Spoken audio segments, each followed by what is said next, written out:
Assalamualaikum warahmatullahi wabarakatuh. Perkenalkan, nama saya Mina Harfianti Sabila dengan NIM 200313161 dari kelas manajemen C. Video ini saya buat untuk memenuhi tugas ujian akhir semester mata kuliah Ekonomi Syariah. Judul yang akan saya bahas dalam video ini yaitu Ekonomi Islam untuk Indonesia. Yang pertama akan saya bahas adalah solusi dari sistem ekonomi Islam dalam menghadapi pandemi COVID-19 di Indonesia. Karena Indonesia merupakan negara dengan populasi muslim terbanyak, maka ada beberapa solusi yang dapat ditawarkan. Di antaranya, yang pertama ada penyaluran bantuan langsung tunai yang berasal dari zakat, infak, dan sedekah, baik yang berasal dari unit-unit pengumpul zakat maupun dari masyarakat. Khusus untuk zakat yang ditunaikan, penyalurannya dapat difokuskan kepada orang miskin yang terdampak COVID-19 secara langsung. Poin ini adalah skema filantropi ekonomi Islam yang memiliki potensi besar bagi perekonomian masyarakat. Yang kedua adalah penguatan wakaf. Badan Wakaf Indonesia perlu bekerja sama dengan lembaga keuangan syariah untuk mempromosikan skema wakaf. Semua ini untuk pembangunan berbagai infrastruktur berbasis wakaf seperti rumah sakit untuk korban COVID-19, rumah isolasi wakaf, alat pelindung diri wakaf, masker wakaf, poliklinik wakaf, pengadaan ventilator wakaf, universitas wakaf, dan yang lainnya.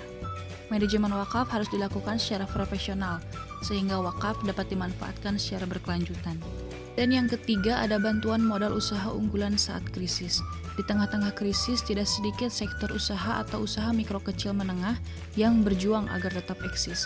Usaha ini seringkali sulit bertahan karena keterbatasan permodalan. Selanjutnya akan dibahas mengenai dampak positif merger ini.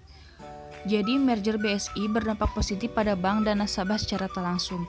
Dari segi bank, merger BSI meningkatkan pertumbuhan perusahaan secara cepat. Hal ini karena terjadi penggabungan saham antara BRI Syariah, BNI Syariah, dan Bank Mandiri Syariah, sehingga visi BSI menjadi top 10 Global Islamic Bank semakin menjadi lengkap.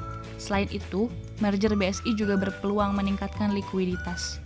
Dari sisi nasabah, merger BSI bermanfaat untuk meningkatkan literasi keuangan bank syariah. Mengingat rata-rata penduduk Indonesia menganut agama Islam, sehingga penting sekali untuk masyarakat mengetahui tata cara menyimpan dana di bank secara syariat Islam. Selain itu, BSI juga membantu nasabah untuk mendapat pilihan produk dan jasa yang lebih beragam dibanding sebelumnya. Dan untuk poin yang ketiga, saya pikir ini bisa karena sistem ekonomi Islam sesuai dengan syariat. Dan lagi dikarenakan Indonesia merupakan negara dengan penduduk muslim terbanyak, maka agar terhindar dari segala perjualbelian yang dilarang oleh syariat Islam dan terhindar dari hal-hal yang dibenci oleh Allah seperti adanya riba dalam perdagangan, menerapkan sistem ekonomi Islam merupakan sebuah solusi. Mungkin itu yang dapat saya sampaikan. Mohon maaf bila ada kesalahan. Wabillahi taufiq wal hidayah. Wassalamualaikum warahmatullahi wabarakatuh.